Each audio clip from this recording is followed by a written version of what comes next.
Hello beautiful, দেখো আজ mini ব্লগটা কিন্তু আমার ঠাকুর বিসর্জন নিয়ে, লক্ষ্মী ঠাকুর বিসর্জন। হ্যাঁ, বলেছিলাম যে ব্লগটা আপলোড করব, বাট ব্লগটা আপলোড করতে পারিনি এখনও পর্যন্ত। ভাবলাম যে বিসর্জনের মিনি ব্লগটাই তোমাদের সাথে আগে শেয়ার করি। বেশ ভালো লাগছিলো সেদিনটা, কিন্তু আমি সবাই মিলে গেছিলাম, আমি আমার ভাইজি বৌদি বদ্দা সবাই মিলে গেছিলাম সেদিনটা কিন্তু ঠাকুর বিসর্জন দেখতে। আর আমাদের কৃষ্ণনগর মানেই কিন্তু বিসর্জন, কিন্তু ঠাকুরকে কাঁধে করে নিয়ে যেতে হবে। বেশিরভাগ ঠাকুরকেই কিন্তু কাঁধে করে নিয়ে যায়, আর কিছু কিছু ঠাকুর আছে যারা একটু গাড়িতে যায়, রাশের চাকার ওপর করেও নিয়ে যাওয়া হয়। কিন্তু কৃষ্ণনগরের একটা ঐতিহ্যই হচ্ছে ঠাকুরকে কাঁধে করে নিয়ে যাওয়া, আর সেটা দেখতেও না অপূর্ব লাগে।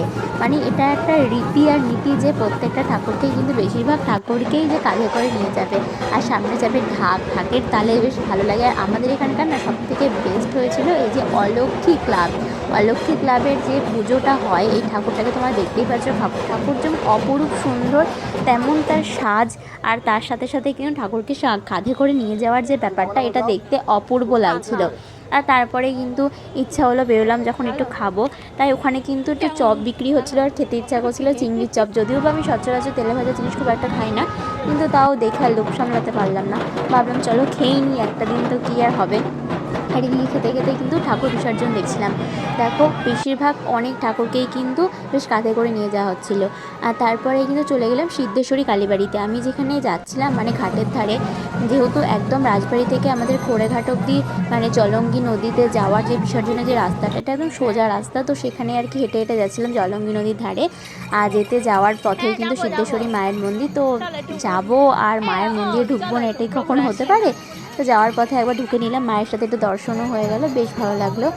আর গিয়ে দেখি জলঙ্গি নদীতে কিন্তু একটা ঠাকুর অলরেডি বিসর্জন হচ্ছিলো, সেই ভিডিওটা আমি ক্যাপচার করেছি। তোমরা ভিডিওটা দেখো, দেখো মাকে কি সুন্দর বেশ ঘোরানো হচ্ছে। যত সম্ভব 3টে পাক বা 7টা পাক দেয়, কে মানে কত পাক দেয় আমি অ্যাকচুয়ালি ঠিক জানি না। তোমরা যদি জেনে থাকো তাহলে অবশ্যই কিন্তু মানে কমেন্টে জানিও। আর নদীর জল কিন্তু প্রচুর বেড়েছে, অনেকটাই বেড়ে গেছে, অনেকটা নিচে ছিল, বেশ অনেক উপরে উঠে এসেছে, যেহেতু বা এত বৃষ্টি হচ্ছে। আর দেখো সুন্দরভাবে মাকে বিসর্জন দেওয়া হলে এই মুহূর্তটা দেখতেও বেশ ভালো লাগে। একটু দুঃখ দুঃখ লাগে যে একটা বছর অপেক্ষার পর আবার মা আসবে, আবার এভাবেই আমরা সবাই মিলে আনন্দ করব, এটাই তো মজা। আর এদিকে আমি একটু ঘুরে ফিরে একটু দেখছিলাম, আর আমার ভাইজি ভিডিও তুলছিল, বেশ ভালো লাগছিলো, একটু ভিডিও করে নিলাম আমিও। আর তারপরে কিন্তু আবার ওখান থেকে ফেরার পথে এই অনেক কটা ঠাকুরের কিন্তু প্রচুর লাইন লেগে গেছিলো পরপর।